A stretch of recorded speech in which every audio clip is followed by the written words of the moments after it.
Hi friends, நம்ம செம்மறி ஆடு பார்த்திங்கன்னா ஒரு கால் நொண்டி நொண்டி நடந்துச்சு. அதை நம்ம செக் பண்ணி பார்த்ததுல பார்த்திங்கன்னா அதுக்கு சேத்து புண்ணு தான் வந்துட்டுருக்கு. அதை நம்ம எப்படி சரி பண்ணுறதுன்னு இந்த வீடியோவில் உங்களுக்கு காட்டுறவாங்க. இது வந்து பொட்டாசியம் பெர்மனேட் கிருமி நாசினி.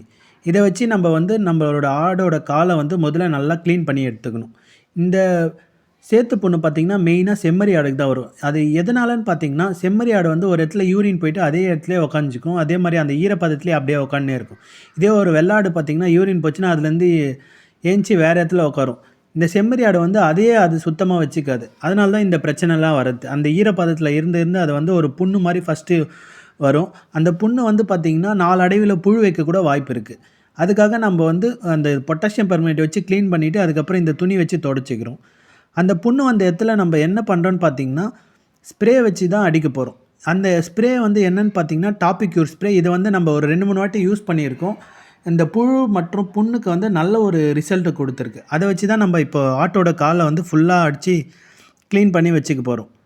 இது வந்து நம்ம புழுவையும் சாவடிச்சிடும், இந்த புண்ணையும் சரியாக்கிடும். இந்த வீடியோ பிடிச்சிருந்தா லைக் பண்ணுங்கள், ஷேர் பண்ணுங்கள், சப்ஸ்கிரைப் பண்ணுங்கள். Thank you friends.